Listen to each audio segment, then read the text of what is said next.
Working capital का meaning क्या होता है एंड एमपीबीएफ का मीनिंग क्या होता है. What does the MPBF meaning is? How do we calculate? Why do we calculate? what is the reason for the calculation of MPBF? MPBF बोले तो maximum permissible bank finance. How exactly we do that? ये अपन लोगों को समझना है.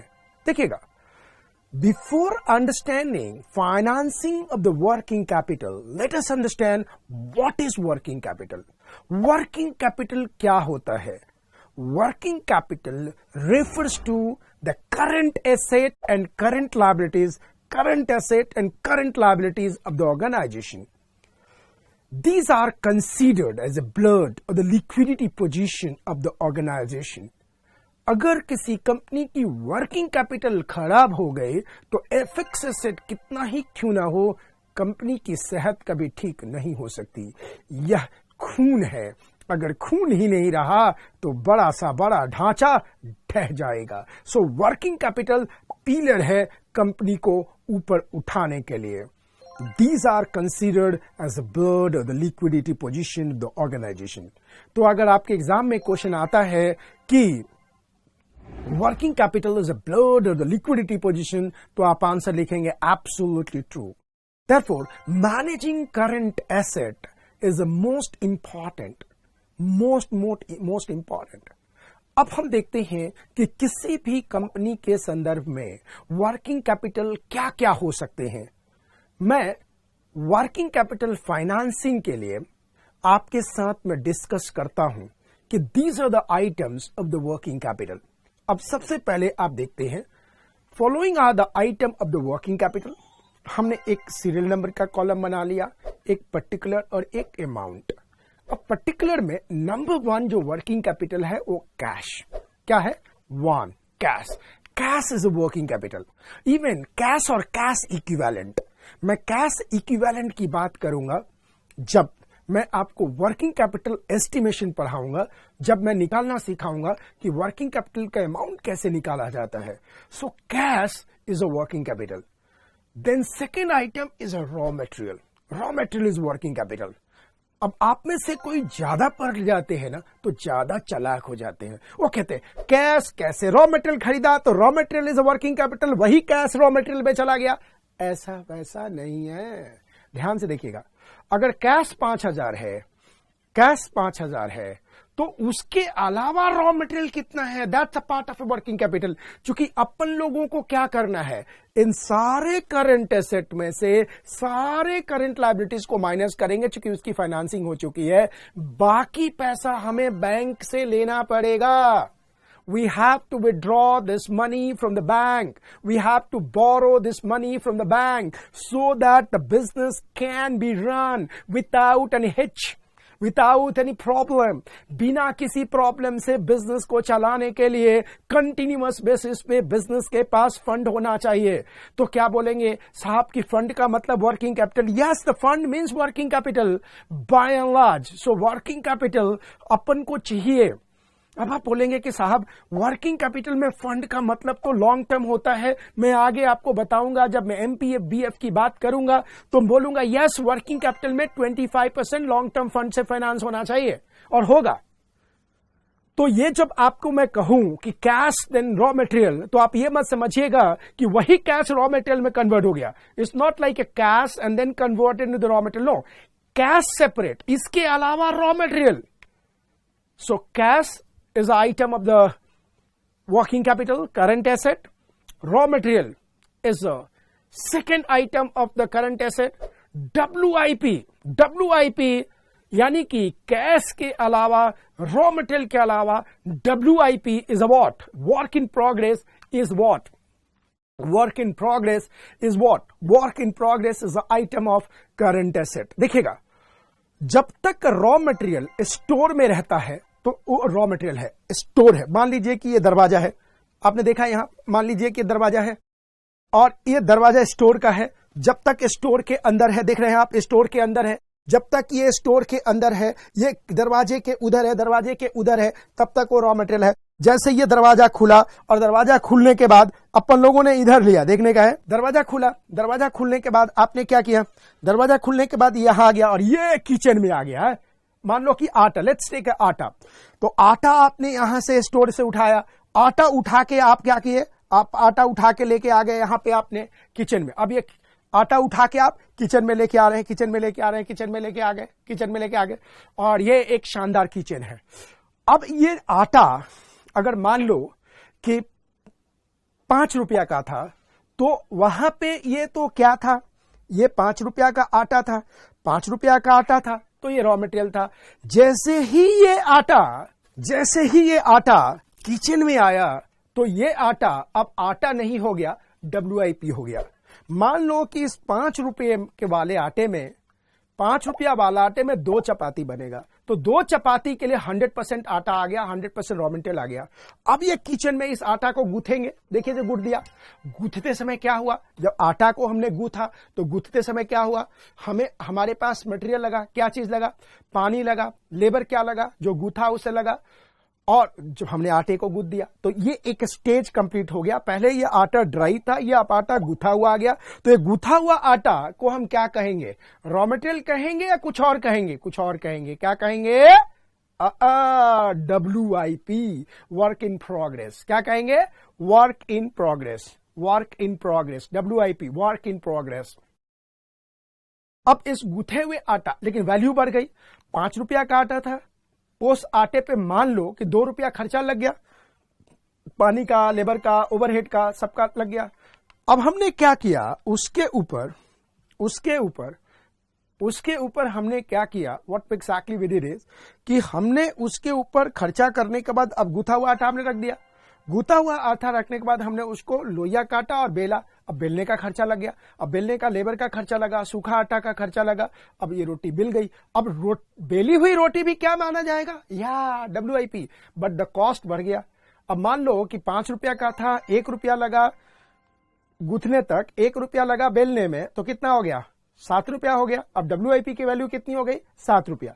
तो जब हम निकालेंगे द टोटल वर्किंग कैपिटल, तो उसमें वर्किंग कैपिटल का वह वैल्यू लेंगे जिस स्टेज पे वो प्लांट में है, यानी कि रॉ मटेरियल का ही कॉस्ट नहीं है, रॉ मटेरियल के अलावा। अब बोलेंगे कि सर ये रॉ मटेरियल तो पहले ले चुके, अरे नहीं बाबा, वो WIP के अलावा जो रॉ मटेरियल था ना वो होगा, यानी उस रॉ मटेरियल के अलावा ये WIP है, यानी in this WIP the material above mention is not included. Oh, no. That material is entirely out. This WIP has a material is entirely out. बिल्कुल अलग अलग है। So, स्टोर में जो मटेरियल है उसके अलावा WIP है। अब उस आटे को आपने तावा पे पहला सेक दिया, आपने दूसरा सेक दिया, फिर तावा पे वो रोटी फूल गई, रोटी फूल के आपने नीचे उतार लिया, तो अब ये क्या बन गया, finish good. No finish goods. ये तब तक WIP होगा जब तक ये किचन के अंदर है। अब किचन से बाहर चला गया, अब ये क्या बन गया, फिनिश गुड्स। यानी फिनिश गुड्स में डिग्री ऑफ कंप्लीशन 100% हो गया, मटेरियल पूरा, लेबर पूरा, ओवरहेड पूरा। तो ये जो WIP आप निकाल रहे हो बिल्कुल लास्ट स्टेज पे है। तो आप देख रहे हो आइटम नंबर 1 कैश, उसके अलावा रॉ मटेरियल, इन सब के अलावा WIP, इनके अलावा फिनिश गुड्स। तो अब तक कितने आइटम हो गए, 4। करंट एसेट के कितने कंटेंट हो गए, 4। 1 cash, 2 raw material, 3 WIP, 4 finish goods, 5th debtor, 6 other advances, prepaid वगैरह कुछ भी हो सकता है। Then total by and large आपको करंट एसेट में कितने आइटम मिल रहे हैं, आपको आइटम मिल रहे हैं 6, आपको आइटम मिल रहे हैं 6। पहला है कैश, देन रॉ मटेरियल, मेरे साथ आप रिपीट करेंगे 10 बार, cash, raw material, WIP, finish goods, debtor, other advances. फिर से बोलिएगा, 1 cash, 2 raw material, 3 WIP, 4 finish goods, 5 debtor, 6 other advances. फिर से बोलिएगा, 1 cash, 2 raw material, 3 WIP, 4 finish goods, 5 debtor, 6 other advances. फिर से 1 cash, 2 raw material, 3 WIP, 4 finish goods, 5 debtor, 6 other advances. फिर से बोलिएगा, 1 cash, 2 raw material, 3 WIP, 4 finish goods, 5 debtor, 6 other advances. फिर से बोलिएगा, 1 cash, 2 raw material, then WIP, then finish goods, then debtor, then other advances. कितने हो गए? 6। ये 6 के 6 करंट एसेट के बाय एंड लार्ज आइटम्स हैं। टोटल करंट एसेट, अब आप देख रहे हैं टोटल करंट एसेट और gross working capital, total current asset और ग्रॉस वर्किंग कैपिटल। तो अगर आपसे पूछा जाए कि ग्रॉस वर्किंग कैपिटल में कितने कंपोनेंट होते हैं, कितने आइटम होते हैं, तो आप कहेंगे 6, बाय एंड लार्ज 6। कौन कौन से? Cash, raw material, WIP, finish goods, debtor, other advances. फिर से बोलिएगा, cash, raw material, WIP, finish goods, debtor, other advances. फिर से बोलिएगा, cash, raw material, WIP, finish goods, debtor, other advances. ये हो गया टोटल करंट एसेट। अब हम करंट एसेट के बाद आएंगे करंट लायबिलिटीज। करंट लायबिलिटीज में भी हमारे पास 6 आइटम्स हैं। कितने आइटम है? 6। अब पहला है क्रेडिटर। अब ध्यान से देखिएगा, क्रेडिटर और मटेरियल में बहुत गहरा संबंध है, बहुत गहरा संबंध है। अगर कुछ नहीं बोला गया तो ये क्रेडिटर है। ऊपर वाला ग्रॉस वर्किंग कैपिटल बताता है कि अगर in the month of January में टोटल करंट एसेट अपन लोगों का आया 10 लाख, करंट लायबिलिटीज जनवरी महीना के लिए क्रेडिटर के लिए दिया है 2 लाख। इसका मतलब यह हुआ कि आउट ऑफ 10 लाख 2 लाख जो करंट लायबिलिटीज है क्रेडिटर के फॉर्म में, उसको पैसा देने की जरूरत नहीं है। तो 10 लाख माइनस 2 लाख, यानी कहने का मतलब है कि हमारे सप्लायर ने हमें 2 लाख रुपया की फंडिंग कर दी है, हमारे सप्लायर ने 2 लाख रुपया की फाइनेंसिंग कर दी है। कैसे? 2 लाख रुपया का फाइनेंसिंग इसलिए किया क्योंकि 2 लाख रुपया का उसने माल दे दिया, उसने गुड्स दे दिया, उसने रॉ मटेरियल दे दिया, लेकिन आपसे पैसे नहीं लेगा। तो इस महीने में इस पैसे को व्यवस्था करने की कोई जरूरत नहीं है। तो बोलेंगे देना तो है ही। अरे भाई, जब ये डेटर के रूप में ऊपर फॉर्म है, उससे भी तो कैश आएगा, तो दे देंगे। आज बैंक से लेने के लिए कोई जरूरत नहीं है। तो ये कहते हैं वेरी शॉर्ट टर्म फाइनेंसिंग। तो आपके एग्जाम में क्वेश्चन आएगा, creditor is a short term financer of a business, short term financer of the business, short term financer of the business. Yes, because creditor बिना पैसे लिए आपको रॉ मटेरियल दे रहा है, मतलब कि वह क्रेडिटर आपके बिजनेस को फाइनेंस कर रहा है। And many time it's interest free. Of course कुछ क्लॉज होते हैं कि 90 डेज के अंदर आपने नहीं दिया, 90 डेज के अंदर आपने नहीं दिया तो सम सर्टेन परसेंटेज लगता है, बट अगेन कहने वाली बात है। But yes, creditor is a short term financing, यानी कि टोटल 10 लाख का ग्रॉस वर्किंग कैपिटल है। Yes correct, gross capital 10 lakh का है। उस 10 लाख में से 2 लाख रुपया की फंडिंग किसने कर दिया? क्रेडिटर ने कर दिया। तो अपन को और कितना पैसा चाहिए? 10 lakh minus 2 lakh equal to 8 lakh. तो एक बात ध्यान रखिएगा, यही कारण है कि ग्रॉस वर्किंग कैपिटल में से करंट लायबिलिटीज टोटल माइनस किया जाता है, क्योंकि आज इसको पैसा देने की जरूरत नहीं है, और जब कल होगा तो देखेंगे। That is a reason this is called short term sources. So current liabilities में आपने फर्स्ट आइटम देखा क्रेडिटर, फिर आपने देखा लेबर, फिर आपने देखा, अब लेबर कौन सा है? लेबर वह लेबर है जो मेहनत कर रहा है एंड 1 महीना का बाद आपको पेमेंट देना है, लेकिन इमीडिएट आपको नहीं देना। तो even labour is financing you for a month, आपको 1 महीना का फाइनेंस कर रहा है। So is your labour is a financer for you? Yes, till the extent of the outstanding, the labor is a what? Financing your business, man. So labor is a short-term financer. Think about, because he's not taking in advance, so he's financing your business for a month.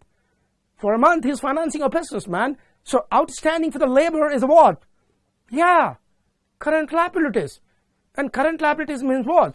Out of 10 lakh, suppose, see, but एक कहाँ छोटी सी बात है, क्या 10 lakh includes this labor cost? Yes. That includes all labor cost. मान लो total labour cost उस 10 लाख में 2 लाख है, बट इस महीने का आउटस्टैंडिंग है हमारा 50,000 रुपया, अपन को नहीं देने का है, तो हमारा क्या है? वो फाइनेंस हो गया है। यानी ऊपर जो ग्रॉस वर्किंग कैपिटल है उसमें जो WIP था, फिनिश गुड था, डेटर था, उसको बनाने में अपन लोगों ने जो लेबर लिया था वो टोटल लिया था, उसका पार्ट का लेबर ये है जो अपन लोगों को पैसा देने का नहीं है, नहीं है ना, नहीं है, नहीं है, नहीं है, नहीं है, नहीं है। सो ये बात ये कहते हैं। सो समझो इसको, चूंकि आगे जब समझ जाओगे तो आपको बहुत आसानी होगी। सो करंट लायबिलिटीज में creditor, labour, manufacturing overhead, administration overhead, selling and distribution overhead, net provision for tax.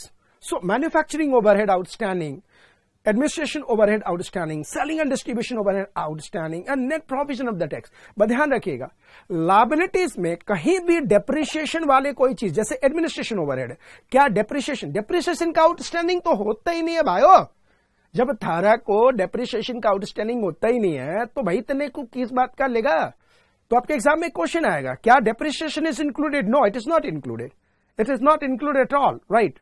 सो आपसे अगर पूछा जाए कि करंट लायबिलिटीज में कितने आइटम है तो आप बोलेंगे 6। कौन?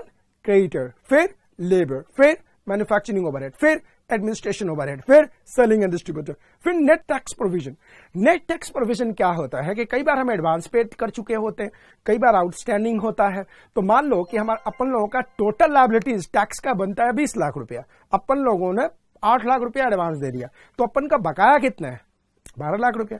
तो हम अपन लोगों को पैसा किस लिए चाहिए? चूंकि ये हमें नेट टैक्स प्रोविजन है जो पेमेंट हमें करनी है, तो अपन को देना पड़ेगा। तो कई बार अपन को क्या होता है, टोटल आउटस्टैंडिंग टैक्स देगा, एडवांस टैक्स देगा, तो अपन लोगों को यहां नेट लेगा।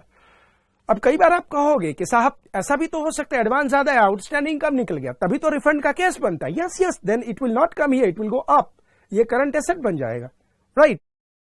सो the very simple point we understand कि करंट लायबिलिटीज के अंदर 6 आइटम्स है। 1, मेरे साथ बोलिएगा 5 बार, creditor, labour, manufacturing overhead, administration overhead, selling and distribution overhead, net tax provision. फिर से creditor, labour, manufacturing overhead, administration overhead, selling and distribution overhead, net tax provision. फिर से creditor, labour, manufacturing overhead, administration overhead, selling and distribution overhead, net tax provision. फिर से creditor, labour, manufacturing overhead, administration overhead, selling and distribution overhead, net tax provision. Creditor, labour, manufacturing overhead, administration overhead, selling and distribution overhead, net tax provision. फिर से बोलिएगा, creditor, labour, manufacturing overhead, administration overhead, selling and distribution overhead, net tax provision. फिर से creditor, labour, manufacturing overhead, administration overhead, selling and distribution overhead, net tax provision. Total आपके पास 6 ऊपर के 6 item के total 12 item हो गए।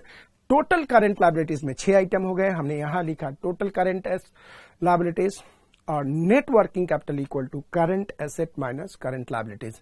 इसमें जोड़ देंगे मार्जिन ऑफ सेफ्टी या प्रोविजन, फ्लक्चुएशन के लिए कहीं ज्यादा हो गया, कम हो गया, तो कभी भी मार्जिन ऑफ सेफ्टी दिया हो तो नेट पे निकल देगा।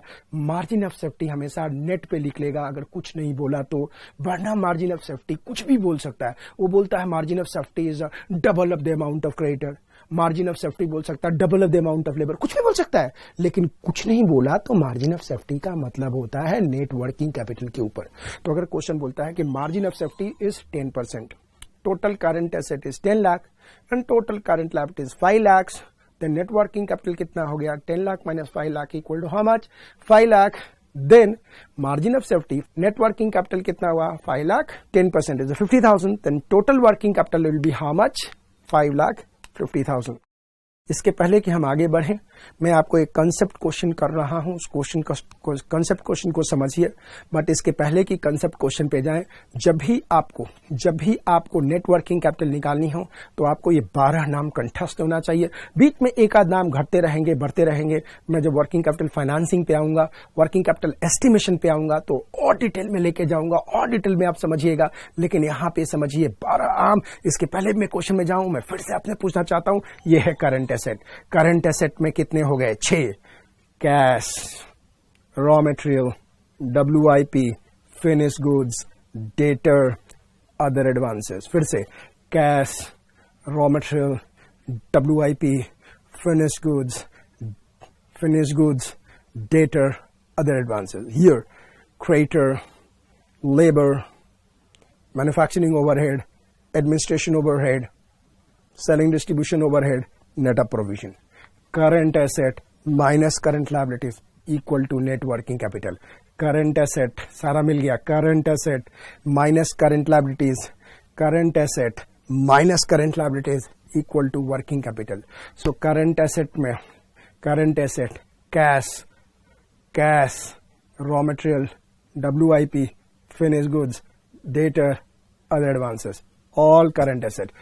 Current liabilities, creditor, labor, manufacturing overhead, administration overhead, selling distribution overhead, net of provision. ये current liabilities. Current asset minus current liabilities equal to what? The net working capital. So write down this question and then understand what is this. Concept question 1. XYZ Limited has following current asset and current liabilities. Compute net working capital. XYZ Limited has following current asset and current liabilities. Compute net working capital. Cash 5 lakhs, raw material 2 lakhs, WIP 3 lakhs, finished goods 5 lakhs, debtor 6 lakh, creditor 3 lakhs, labor 2 lakhs, other overhead 1 lakh, margin of safety 10%. ये question है. Question देख लीजिए. ऊपर साफ बोला है, आगे कहता है compute the total working capital required. ये question compute total capital working capital required. Compute net working capital. Net working capital आपके पास आ गया. हमने यहां क्वेश्चन यहां डाल दिया. आराम से हम क्या करेंगे? कुछ नहीं, हम आराम से स्टैंडर्ड प्रोफॉर्मा को फॉलो करेंगे और स्टैंडर्ड प्रोफॉर्मा को फॉलो करते हुए आंसर निकालेंगे. अपने आप ही आंसर निकलेगा. अब हमारे हैं आराम से. Statement showing computation of net working capital to be financed by bank.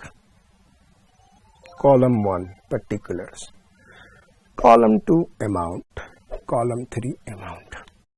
Question यहां पे रखा हुआ है. पहले हमने ले लिया करंट एसेट का आइटम ले रहे हैं. जरूरत नहीं है ऊपर सिग्निफाई किया जाए, करो तो भी कोई बात नहीं. फर्स्ट आइटम कैश कहां से आया देख रहे हैं 5 lakhs, raw material 2 lakh, WIP 3 lakhs, finish goods how much coming 5 lakh. कहां से आया? यहां से आया. Debtors how much coming 3 lakh. कहां से आया? यहां से आया. अब इसको जोड़िए जरा. Total current asset 5 lakh plus 2 lakh plus 5 lakh plus 3 lakh equal to 18 lakh is a total current asset. क्या इसको हम ग्रॉस वर्किंग कैपिटल कह सकते हैं? Yes. Total current asset and total gross working capital is one and the same thing. अब आ जाते हैं नीचे. क्रेडिटर्स देखिए क्वेश्चन में 3 lakhs, लेबर क्वेश्चन में देखिए 2 lakhs, ओवरहेड क्वेश्चन में देखिए 1 lakh. Total current liabilities how much 6 lakh. अब हमें निकालना है net working capital. Net working capital what? Current asset minus current liabilities. Current asset minus current liabilities. 18 lakh minus 6 lakh equal to how much? 12 lakh. So net working capital is how much? 12 lakh. Question में देखिए क्या margin of safety है? Yes margin of safety है. कितना percent? 10%. Nothing is given, it will be calculated on net working capital. So 10% of net working capital equal to 1,20,000. Total working capital required to be finance from the bank will be how much? 13,20,000. How much? 13,20,000. 13,20,000 रुपया का total working capital अपना हुआ. अब मुझे लगा कि अब आपको इस वीडियो में सिर्फ ये समझाना था कि वर्किंग कैपिटल में करंट एसेट के आइटम क्या क्या होते हैं, करंट लायबिलिटीज के आइटम क्या होते हैं, मार्जिन ऑफ सेफ्टी का मतलब क्या है. आपको अच्छी तरह से याद हो गया. करंट एसेट में 6 आइटम है, करंट लायबिलिटीज में 6 आइटम है. करंट एसेट के 6 आइटम में है कैश है, रॉ मटेरियल है, WIP है, फिनिश गुड्स है, डेटर है, अदर एडवांसेज है. करंट लायबिलिटीज में क्रेडिटर है, लेबर है, मैन्युफैक्चरिंग ओवरहेड है, एडमिनिस्ट्रेशन ओवरहेड है, सेलिंग एंड डिस्ट्रीब्यूशन ओवरहेड है, net provision for the tax है. और आपको पता है कि करंट एसेट में से करंट लायबिलिटीज माइनस करते हैं, नेट वर्किंग कैपिटल आता है, उसमें मार्जिन ऑफ सेफ्टी जोड़ते हैं, टोटल वर्किंग कैपिटल आता है, और इसको लेकर के हम बैंक में जाते हैं कि भैया मेरे को पैसा दे दो। बैंक को कहते हैं मेरे को इतना पैसा दे दो, तो क्या बैंक पूरा दे देगा? बैंक पूरा नहीं देगा।